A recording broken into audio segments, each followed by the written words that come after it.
Hi friends. Okay, welcome back into the kitchen. In my background, you can see I just have pulled out the brownies and they smell and they look delicious. Look at these.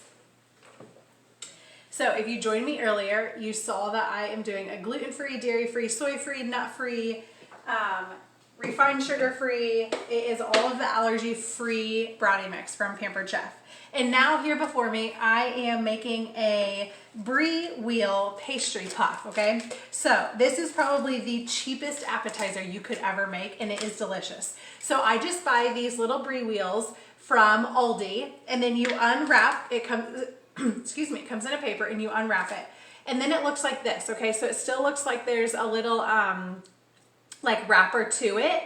You are happy to take that off if you want, but you can completely eat it on there, and I eat it on there because I don't want to peel it off. So on my flexible cutting mat here, I have some crescent rolls. You guys can see I've just taken a square of one and pinched the seals together. Now I'm going to take my Brie wheel and I'm going to place it in the center. As easy as that. And then I'm going to use some of Pampered Chef's raspberry habanero sauce. We're going to pour it on top of here, and then I am going to bake it in a 375 degrees oven for 15 minutes. And then when I take it out, I'm going to let it set for 20 minutes untouched so that it can continue and finish cooking. Okay, so I've just shook up my raspberry habanero sauce because I basically keep some of this in my kitchen because I use it very often. So I just shook it up. I've got all of my ingredients sat here.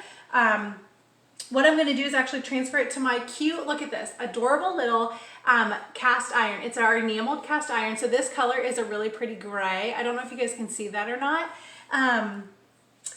I don't really have anything to compare it to, but it's a really, really, really sharp looking, it's an adorable color, this little pretty gray. It also comes in the larger size, so small and large, and these are perfect for entertaining. These are gonna be great for like Thanksgiving and Christmas coming up. One, because they're cast iron, so it cooks like cast iron, and two, because they're dishwasher safe and they're super, super easy to cook in. So I'm actually gonna transfer this over here.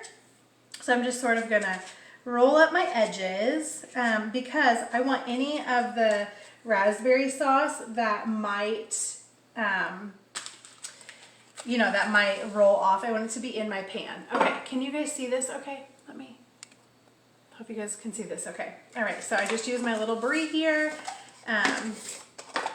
And I've got this unrolled here in my pan. Now, what I'm gonna do is pour on some raspberry habanero sauce. You can do as much or as little as you want, and you can do, this is the other thing I love about these kinds of appetizers. I normally just try to coat the top of it and it will start to run down the sides, which is fine. That's perfect.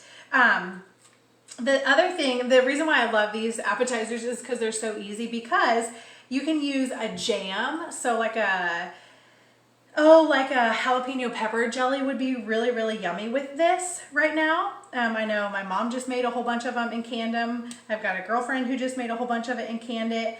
I think my sister did even. So anyways, if you have a jam that you really like, there's a really easy orange marmalade recipe for our deluxe cooking blender that would be really yummy in here. So I just make sure that this is all kind of coated and covered. I want to make sure that all of my Brie is covered, and then I just take the bottom crescent roll and I just bring it up on top, okay?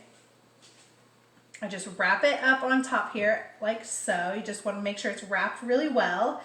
Like I said, the raspberry sauce will run off of your Brie, but you want to make sure that you keep it inside of the crescent roll, okay? So that's why I put 3 pieces around the top. Just make sure that is all squared away in there. Oh, I've got one little section that's running away from me.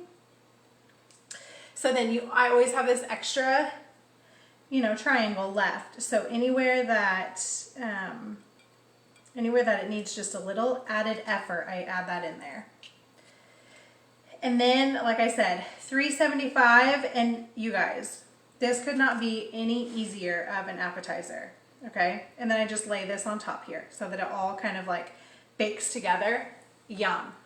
This is gonna puff up. It's gonna look just like a pastry, and we're gonna let it sit for 20 minutes after it gets done baking, and then it is gonna be amazing. You can serve it with, I just got done chopping here on my small flexible cutting mat. I just got done chopping pieces of apples here with my utility knife, part of our forged cutlery collection. And so anyways, you can serve it with really whatever you want to serve it. I'm getting ready to do a charcuterie board there behind me. So, all right, Leo's coming. I love you. Bye.